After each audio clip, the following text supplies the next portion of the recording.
Hello friends, स्वागत है आप सभी का आपके अपने यूट्यूब चैनल लर्निंग नीट पर। और जैसा कि आपको पता है, सीटेट और एमपीटेट दोनों ही एग्जाम में टाइम नहीं बचा है, बहुत ही कम समय है। तो आपके लिए एक स्पेशल प्रैक्टिस सेट लेकर आई हूँ जिसमें मैथ्स और खासकर न्यूमेरिकल्स आज हम देखेंगे और ईवीएस दोनों के ही क्वेश्चंस देखेंगे, क्योंकि दोनों ही काफ़ी एक इंपॉर्टेंट पोर्शन होता है। लैंग्वेज तो बेसिकली बन जाती है, लेकिन ये जो है इसकी प्रैक्टिस करना और प्रिपरेशन करते रहना ये बहुत ज़्यादा ज़रूरी है अगर आप दोनों ही एग्ज़ाम क्रैक करना चाहते हैं तो चलिए स्टार्ट करेंगे। पहले हम मैथ्स देख लेंगे। मैथ्स में थोड़ा टाइम लग सकता है क्योंकि न्यूमेरिकल है, और मैं कोशिश करूँगी कि शॉर्ट में ही सही लेकिन समझाते भी चलूँ, ताकि जिनकी मैथ्स वीक है तो उनका थोड़ा सा हेल्प होता जाए। और उसके बाद हम ईवीएस के क्वेश्चंस देखेंगे। चलिए स्टार्ट करते हैं सेशन। जितने भी लोग जुड़ चुके हैं लाइव सॉल्व करने के लिए रेडी हो जाइए और सब्सक्राइब कर दीजिएगा अगर अभी तक आपने नहीं किया है। तो देखिए, जो हमारा आज का पहला प्रश्न है वो क्या है। यहाँ पे बोला है कि एक रेखा है PAQ।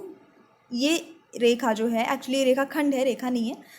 ये जो है वो इसको, ये वृत्त जो बना हुआ है यानी कि सर्कल जो बना हुआ है उसको ए पर टच करती है, स्पर्श करती है।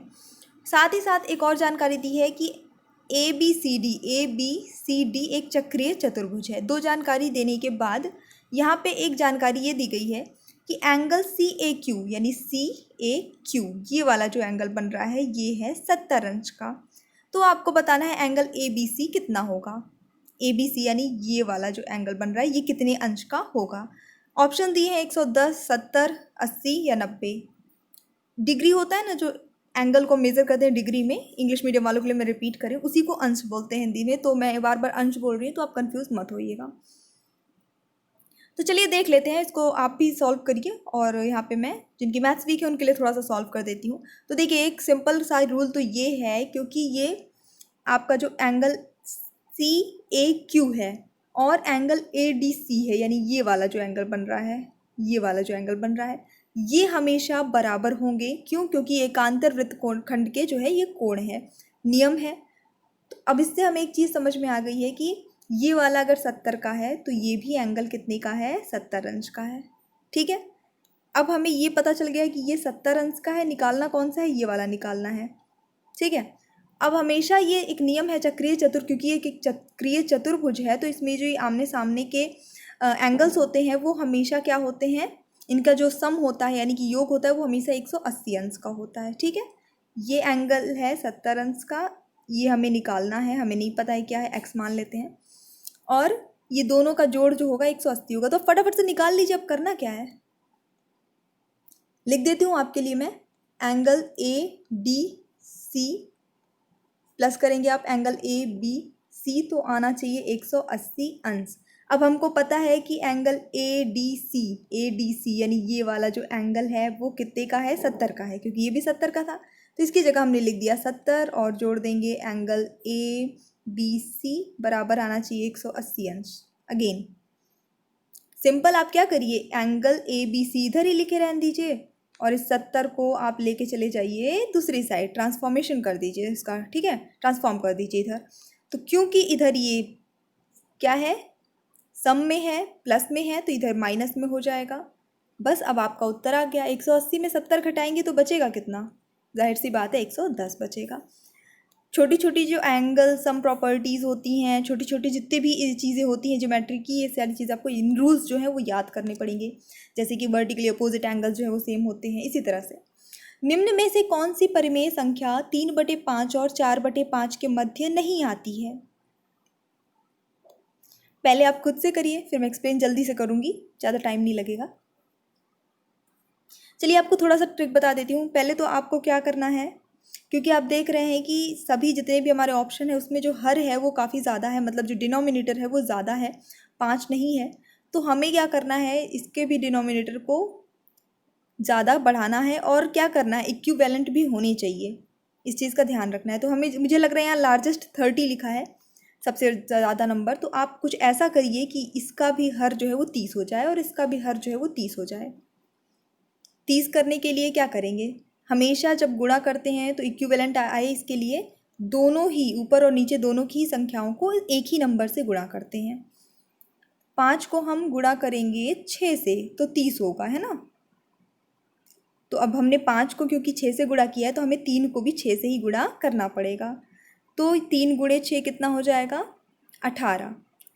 ठीक है, तो एक हो गया हमारा ये जो 3/5 है, अब इसको हम 18/30 लिख सकते हैं। इसी तरह से आप ये भी कर दीजिए, इसको भी आप 6 से ही गुणा करेंगे तभी आ जाएगा आपका आंसर। यहाँ 30 हो जाएगा, 5 छक 30, और 4 को 6 से गुणा करेंगे तो कितना आएगा, 24। तो सिंपल, एक नंबर आपका है 18/30, एक नंबर है आपका 24/30। बताना है कि जो ऑप्शन है उनमें से कौन सी संख्या इसके बीच नहीं आती है। ऐसे ही जोड़ दे जाइए, 18/30, 19/30, 20/30, 21/30, 22/30, 23/30 और ये 24/30। तो क्या नहीं आ रहा है, 16/30 नहीं आ रहा है ना, क्योंकि 18 से पहले वाले नंबर नहीं आ रहे हैं, तो ऑप्शन नंबर डी सही हो जाएगा। अब अगर आप इनको देख के कंफ्यूज हैं तो परेशान मत होइए। देखिए 21/30 जो हमारा बीच में आ रहा था, जब आप इसे काटेंगे, ठीक है, 3 से काट देंगे तो क्या हो जाएगा, 3 सते 21 और 3 दम्मा 30, तो आ गया ना 7/10। तो कुछ नहीं, बस सिंप्लीफाई किया गया है और कुछ नहीं, ऐसे ही 2/3 भी है। 20/30 को जब काट दिया गया तो बचा 2/3, तो ये नंबर बीच में आ रहा है, सिर्फ 16/30 नहीं आ रहा था।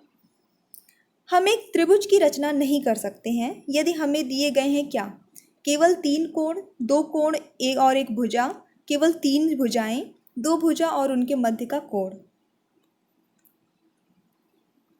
ट्राइंगल का कंस्ट्रक्शन करने वाला जो चैप्टर रहता है आपका 7th-8th क्लास में है, उसी से है ये क्वेश्चन।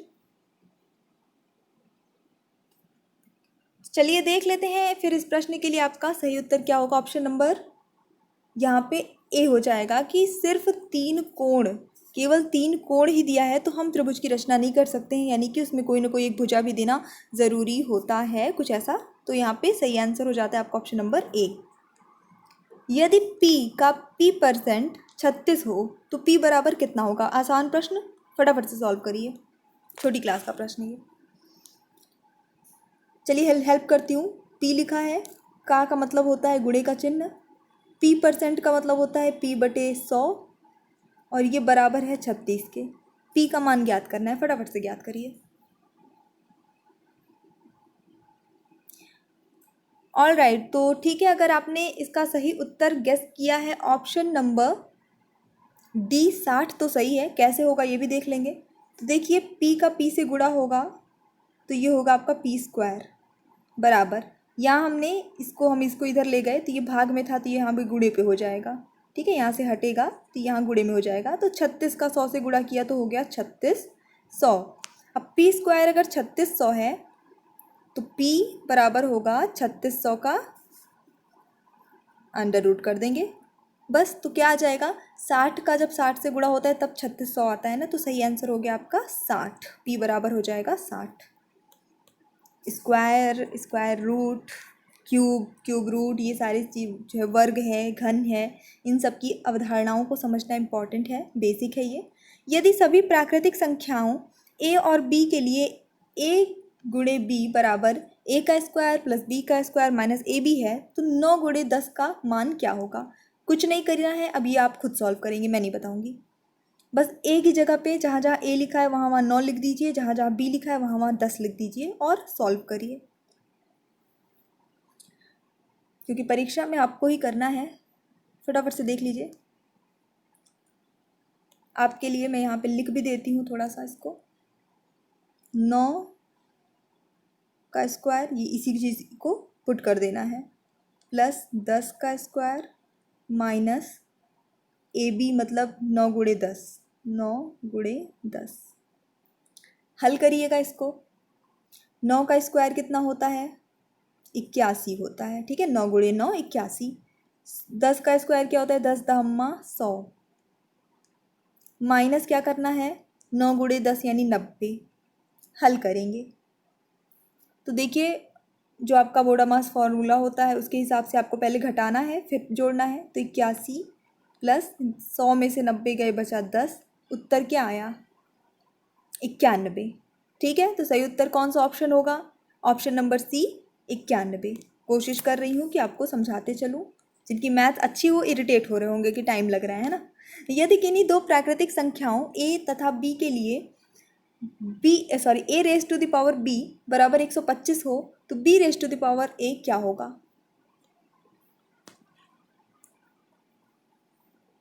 अच्छा प्रश्न है, हल करिए इसे फटाफट से। एक बार लाइक ज़रूर कर दीजिएगा इस कोशिश के लिए। तो देखिए हम मानते हैं कि ए पे बी का स्क्वायर मतलब जो है स्क्वायर बोल रहे हैं, पावर लगी है तो 125 है। तो हम ये पहले देखेंगे कि 125 किसी का मतलब किस चीज़ का वर्ग है या घन है, ऐसा हम कुछ देखने की कोशिश करेंगे। अब आप अगर आपने याद कर रखा है लगभग 20-50 तक का तो याद ही कर रखा होगा, नहीं किया तो कर लीजिए 20 तक का, 20-50 तक का तो याद होना चाहिए सारी चीज़ें। तो यहाँ पे हम ये देखेंगे कि 125 जो है वो 5 का घन होता है, क्यूब होता है, ठीक है। यानी कि 5 गुणे 5 करेंगे तो 125 आता है। तो हम 125 को ऐसे लिख सकते हैं, a का पावर b है बराबर 125 है, बराबर हम इसको लिख सकते हैं 5 का पावर 3 यानी कि 5 क्यूब, ठीक है। तो अब इससे हमें ये चीज़ समझ में आ गई कि a जो है इसकी वैल्यू 5 है और b जो है उसकी वैल्यू क्या है, 3 है। क्लियर, a क्या है 5 है, b क्या है 3 है, और अब हमें करना क्या है, बस उसी का उल्टा करना है। यानी कि b के ऊपर हमें a का पावर लगाना है। b क्या है 3 है, a क्या है 5 है, 5 लगा दिया, यानी कि 3 raised to the power 5। Solve करेंगे, इसका अर्थ होता है 3 का 3 से ही 5 बार गुणा, 1 2 3 4 5। अब गुणा कर डालिए बस इसको, आपका उत्तर आ जाएगा 3 गुणे 3 गुणे 3 गुणे 3 गुणे 3। ठीक है, तो यहाँ पे जब सही उत्तर आपका, जब आप पूरा गुणा कर लेंगे तो आपका आंसर आएगा 243। ये आपका सही उत्तर होगा, और गुणा भाग जोड़ना घटाना ये सब आपको करना है, ठीक है। चलिए एक अच्छा प्रश्न देख लेते हैं, कैलेंडर से है। यदि 4 अगस्त 2017 को शुक्रवार है तब 61 दिनों बाद कौन सा दिन होगा, बृहस्पतिवार, मंगलवार, बुधवार या शुक्रवार। इसके बाद ईवीएस के प्रश्न हैं, तो चलिए सॉल्व करेंगे। देखिए क्या बोला है 61 दिन बाद, एक तो ये हमें समझ में आ रहा है कि इस दिन जो है वो शुक्रवार है, और 61 दिन बाद कौन सा है, 61 दिन बाद मतलब 62वें दिन है ना, कौन सा दिन, 62वें दिन कौन सा दिन होगा ये हमें पता करना है। तो हम कैसे सॉल्व करेंगे, क्योंकि सप्ताह में 7 दिन होते हैं, ठीक है। तो हम 62 को, हमें 62 दिन का निकालना है, 62वां दिन निकालना है, तो हम 62 को 7 से भाग दे देंगे। जब हम 62 को 7 से भाग देंगे तो सीधे सीधे आपका 56 7 से जाएगा तो इधर ये 56 चला जाएगा, 56 तक, 7 8 56, ठीक है। और बचेगा कितना, 6 बच जाएगा, 6 बच जाएगा रिमाइंडर। आप ऐसे ही सॉल्व करिए, अगर ऐसे नहीं समझ में आ रहा है तो आप ऐसे देखिए भाग दीजिए, 7 का पहाड़ा पढ़िए, तो आपका आ जाता है 7 8 56, और जब आप माइनस करेंगे तो बच जाएगा कितना, 6, इतना बच रहा है। अब 6 को हम 7 से भाग नहीं दे सकते हैं, तो कुल मिला के अब हमारा बच कितना रहा है, 6 बच रहा है। शेषफल हमारा आया है 6, तो जो हमारा जो दिन आएगा, जो हमारा आंसर आएगा वो क्या आएगा, शुक्रवार में 6 दिन जोड़ कर आएगा। शुक्रवार में चलिए जोड़ते हैं 6 दिन, तो शुक्रवार के बाद से जोड़ेंगे शनिवार, रविवार, ऐसे मैं 1 2 करके लिख रही हूँ ताकि आपको समझ में आए, सोमवार, मंगलवार, बुधवार और गुरुवार यानी बृहस्पतिवार। तो छठवां दिन कौन सा आ रहा है हमारा, बृहस्पतिवार आ रहा है, तो आंसर हमारा क्या होगा, ऑप्शन नंबर ए बृहस्पतिवार होगा। और ये सबसे सरल ट्रिक है। अब आप एक काम करिएगा, आज ऐसे ही रैंडमली किसी भी, जैसे आज के ही दिन को मान लीजिए कि आज के 52वें दिन बाद क्या होगा, आज के 24वें दिन बाद कौन सा दिन होगा, ऐसे रैंडमली आप थोड़ा सा 2-3 बार निकाल के प्रैक्टिस करिए, आपका ये कॉन्सेप्ट क्लियर होता जाएगा। चलिए देखेंगे अब यहाँ पे ईवीएस के प्रश्न। विटामिन होते हैं क्या, अकार्बनिक यौगिक जिन्हें शरीर नहीं बना सकता, आवश्यक कार्बनिक यौगिक जिनका संश्लेषण शरीर में नहीं होता, अकार्बनिक यौगिक जिनका संश्लेषण शरीर में होता है, या शरीर में संश्लेषित होने वाले कार्बनिक यौगिक। और इस प्रश्न के लिए सही होता है आपका ऑप्शन नंबर बी, आवश्यक कार्बनिक यौगिक जिनका संश्लेषण शरीर में नहीं होता है। विटामिन, इसीलिए हमको हमेशा विटामिन से युक्त चीज़ों को खाने की ज़रूरत, खाते रहने की ज़रूरत होती है। मकानों की छत बनाने हेतु किस सामग्री का प्रयोग होता है, एस्बेस्टॉस या लोहे की चादरें, पत्थर की पट्टियाँ, लोहे के सरिये, सीमेंट व कंक्रीट यानी आरसीसी, या फिर ये सभी।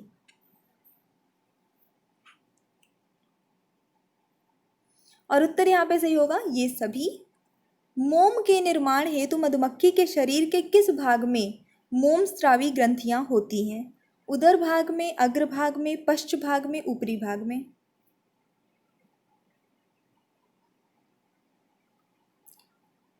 तो जो उनका पेट वाला हिस्सा होता है उदर भाग, उसमें होती हैं, तो ऑप्शन नंबर यहाँ पे ए सही हो जाता है। चमोली के रैणी गांव में किसके नेतृत्व में वन कटाई के विरोध में आंदोलन चलाया गया? सुंदरलाल बहुगुणा, चंडी प्रसाद भट्ट, गौरा देवी या कल्याण रावत?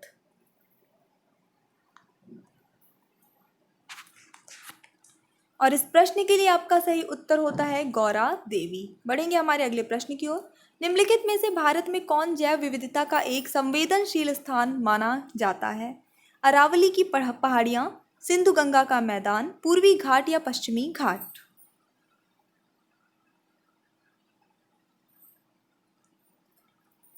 तो यहाँ पे सही उत्तर होगा आपका ऑप्शन नंबर डी, वेस्टर्न घाट होता है, तो ऑप्शन नंबर डी पश्चिमी घाट हो जाएगा।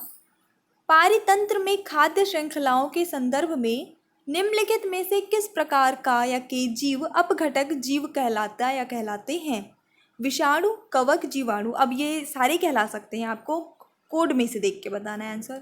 केवल एक, केवल दो, तीन, केवल एक, तीन या फिर ये तीनों? अपघटक कौन कहलाते हैं? डिकम्पोजर्स कौन कहलाते हैं? विषाणु, कवक, जीवाणु। तो यहाँ पे जो सही उत्तर होता है आपका इस प्रश्न के लिए वो होता है विषाणु नहीं कहलाते हैं, सिर्फ कवक और जीवाणु कहलाते हैं। ऑप्शन नंबर बी सही हो जाता है। एक अच्छा प्रश्न और। कक्षा 8 का एक विद्यार्थी एक मिश्रण के अवयवों को पृथक करने के लिए प्रयोग करता है। प्रयोग के तरीके की सारणी दी गई है, देख लीजिए कैसे वो। अब यहाँ पे ये नहीं बताया कि वो क्या चीज़ से क्या चीज़ अलग कर रहा है, बस यही सारणी देख के आपको पता लगाना है कि वो किस चीज़ में से, वो कौन सा मिश्रण में से अवयव उसके अलग करना चाह रहा है। ये मिश्रण है, उसने चुंबक का प्रयोग किया, उसके बाद कुछ अलग हो गया, ठीक है, एक कंटेंट उसका अवयव अलग हो गया। फिर उसने जल का प्रयोग किया, ठीक है, निस्यंदक यूज़ किया, उसके बाद एक अवयव और अलग हो गया। अब आप बताइए क्या अलग करना चाह रहे हैं? लोहे की कीलें व बालू, लोहे की कीलें व चीनी, लकड़ी के टुकड़े एवं बालू, स्टेनलेस स्टील व चीनी। आई गेस 7th क्लास में है ये। तो यहाँ पे जो करेक्ट आंसर होता है आपका इस क्वेश्चन के लिए वो हो जाता है ऑप्शन नंबर ए। वो लोहे के कीले और बालू का प्रयोग कर रहा है। लोहे की कीले निकालने के लिए उसने चुंबक का यूज़ किया है, और फिर जल का यूज़ उसने क्या है, बालू को अलग करने के लिए किया है, ठीक है।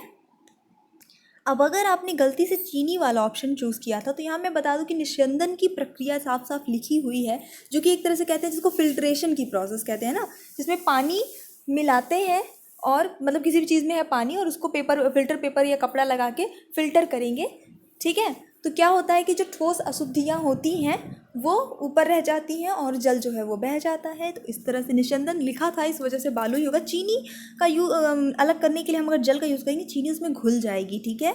चलिए देखेंगे नेक्स्ट क्वेश्चन। टीएलएम का अर्थ निम्न में से क्या है?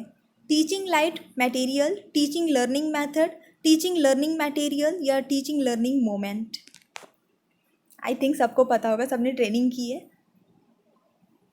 ठीक है। तो यहाँ पे टीचिंग लर्निंग मटेरियल हो जाता है टीएलएम का अर्थ। अब उसमें के अंतर्गत आपका चॉक, डस्टर, बोर्ड, चार्ट, आप ऑडियो विजुअल एड्स जो कुछ भी यूज़ करते हैं सब कुछ उसके अंतर्गत आ जाता है। भारत में फलों के अंतर्गत सर्वाधिक क्षेत्र है किस चीज़ का? नींबू का, अमरूद का, आम का या पपीते का?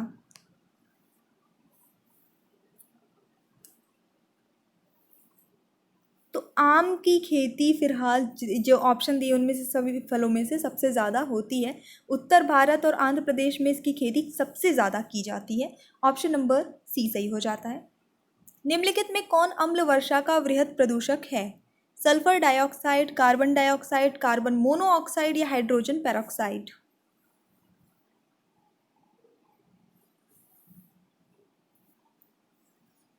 तो यहाँ पे जो सही आंसर होगा, बहुत ही फेमस ये क्वेश्चन है, सल्फर डाइऑक्साइड जो इसका करेक्ट आंसर हो जाएगा। SO2 भी कहीं कहीं लिखा हो सकता है, कंफ्यूज नहीं होइएगा, वही चीज़ है। ये एसिड रेन यानी कि अम्ल वर्षा काज के लिए बहुत ही ज़्यादा रिस्पॉन्सिबल वृहद प्रदूषक है। और जल में जब ये मिलता है पानी से, जब ये रिएक्शन करता है, ठीक है, तो ये नाइट्रिक अम्ल, गैस के फॉर्म में नाइट्रिक अम्ल जो है वो बनाता है, और सल्फ्यूरिक अम्ल यानी H2SO4 ये बनाती है, ठीक है। और अम्लीय वर्षा यानी कि एसिड रेन का जो पीएच मान होता है, कभी कभी ये पूछा जा सकता है, तो वो 4 से 4.5 तक होता है। कल पीएच मान के कई सारे क्वेश्चन मैंने आपको एग्जाम डोज चैनल पे पूछे थे, ठीक है। जिन लोगों ने नहीं देखा होगा तो लिंक डिस्क्रिप्शन बॉक्स में है एग्जाम डोज चैनल की, देख लीजिएगा, कल वहाँ साइंस की क्लास हुई थी। NCTE का उद्देश्य है क्या? शिक्षालय खोलना, शिक्षालयों में शिक्षा स्तर बनाए रखना, शिक्षा में शोध को बढ़ावा देना, शिक्षालयों को अनुदान कर देना।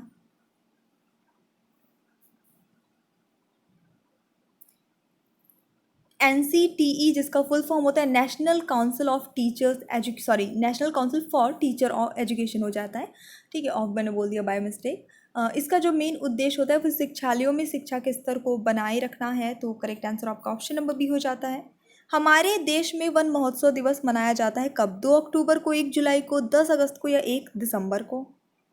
हालांकि कोई एक दिन का नहीं रहता है, वन महोत्सव जो है पूरा 1 हफ्ते चलने वाला एक महोत्सव है, जिसके दौरान प्लांटेशन का काम होता है, यानी कि वृक्ष लगाए जाते हैं, और ये स्टार्ट होता है 1 जुलाई से, तो ऑप्शन नंबर यहाँ पे बी जो है वो सही हो जाता है, 1 जुलाई। निम्नलिखित में से कौन सा सदाबहार पेड़ नहीं है? नीम, इमली, बबूल, सहतूत।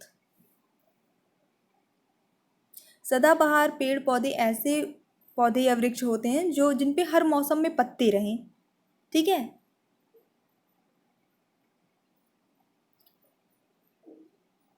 तो यहाँ पे जो सही आंसर है वो हो जाता है आपका ऑप्शन नंबर डी, सहतूत। बेसिकली सहतूत जो होता है वो जब शरद ऋतु आती है तो उस टाइम पे अपने पत्ते जो है इसके पत्ते खो देता है, इसलिए ये सदाबहार पेड़ के अंतर्गत नहीं आएगा। तो ये हमारा छोटा सा सेशन था, मुझे पूरी उम्मीद है आपको पसंद आया होगा। बाकी 5 बजे वाली क्लास तो चलेगी ही। So thanks for watching, keep studying and bye bye.